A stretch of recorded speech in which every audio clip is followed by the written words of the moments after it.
નમસ્કાર દર્શક મિત્રો, આપ જોઈ રહ્યા છો B24 કલાક ન્યૂઝ। હવે જોઈએ આજના સમાચાર। ઓપરેશન સિંદૂર અંતર્ગત ભારતીય સેના સન્માનમાં બોડેલી નગરમાં તિરંગા રેલીનું આયોજન। હાથમાં ત્રિરંગા લઈ ડીજે પર દેશભક્તિના ગીતો સાથે કાઢવામાં આવી રેલી। સંખેડા ધારાસભ્ય અભયસિંહ તડવી, જિલ્લા ભાજપ પ્રમુખ ઉમેશ રાઠવા સહિત નગરજનો જોડાયા ત્રિરંગા રેલીમાં। ભારતીય સેના દ્વારા કરવામાં આવેલી જવાબી કાર્યવાહી અને સેનાના જવાનોને વધાવવા માટે ત્રિરંગા રેલી। બોડેલીના ખોડિયાર ચોકથી લઈ બોડેલી નગરમાં ત્રિરંગા રેલીનું કરાયું આયોજન। આવો સાંભળીએ શું કહી રહ્યા છે જિલ્લા ભાજપ પ્રમુખ ઉમેશ રાઠવા। અવનવા સમાચાર જોવા માટે અમારી B24 કલાક ન્યૂઝને સબસ્ક્રાઇબ કરો અને બેલ આઇકન જરૂરથી દબાવજો।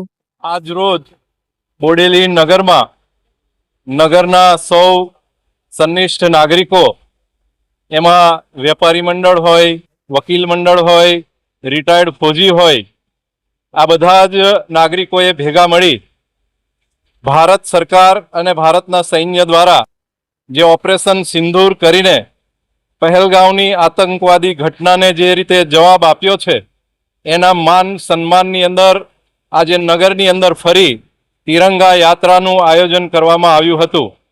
એમાં ખૂબ જ ઉત્સાહભેર સૌ નગરના નગરવાસીઓએ ભાગ લીધો છે અને સૈન્ય અને સરકારનો આભાર માની આવી આતંકવાદી પ્રવૃત્તિને કાયમ માટે ડામવી અને ઝીરો ટોલરન્સની જે ભારત સરકારની નીતિ છે આતંકવાદ વિરુદ્ધ, એના સમર્થનમાં આજે આ યાત્રા કાઢવામાં આવી હતી।